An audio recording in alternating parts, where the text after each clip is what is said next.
Now, let's examine cow's milk's effects on grown-ups.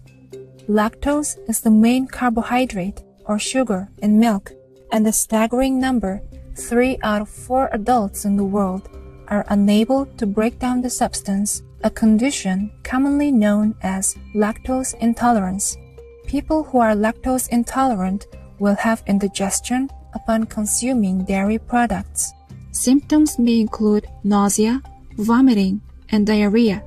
Other possible manifestations are muscle and joint pain, headaches, dizziness, lack of energy, difficulty with short-term memory, mouth ulcers, allergies, eczema, rhinitis, sinusitis, and asthma, cardiac arrhythmia, sore throat, increased urination frequency, acne, and depression.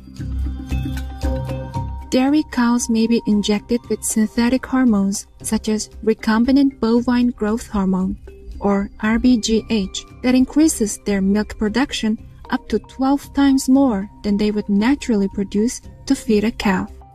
A worrisome side effect of RBGH usage in cows is the resulting elevated amounts of a growth hormone called insulin-like growth factor 1, or IGF-1, in milk that may lead to increased acne and a higher chance of many cancers.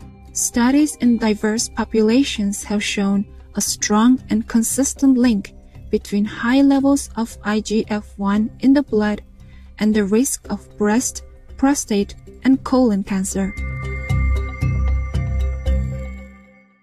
Cruel and unnatural practices are utilized to extract extra milk from cows, like automatic milking machines, and antibiotics are used to treat the resulting udder infections, also known as mastitis, in cows. A study published in the journal Public Health Nutrition that examined conventional retail milk produced in the U.S. found traces of antibiotics, including 2 banned from use in dairy production in America in some samples. Up to 60% of the milk tested had traces of 1 or more pesticides. Dioxins are highly toxic chemicals that are extremely harmful to health.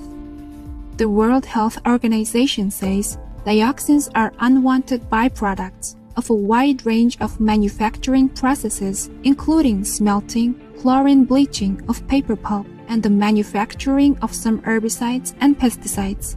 In terms of dioxin release into the environment, uncontrolled waste incinerators, solid waste, and hospital waste are often the worst culprits due to incomplete burning. These substances can cause problems with reproduction and development, the nervous system, and the immune system.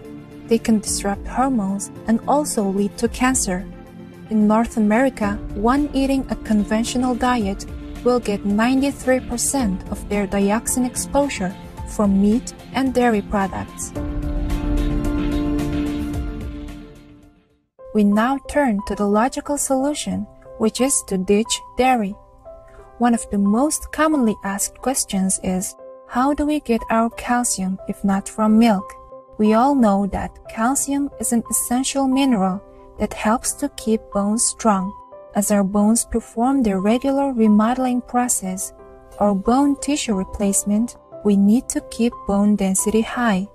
Studies show that even though milk and dairy products seem to contain a certain level of calcium, people who consume high amounts of cow's milk have a significantly higher mortality and bone fracture rate than those who drink little to no milk. Milk and dairy contain animal proteins that produce acid when they are broken down. For our body to neutralize the excessive acidity, it may use up some of the calcium that comes with the milk itself, and more from our calcium store. In the U.S., the recommended dietary allowance, or RDA, for adults each day is 1,000 milligrams. The UK's National Health Service advises a daily intake of 700 milligrams, and the World Health Organization recommends 500 milligrams of calcium per day.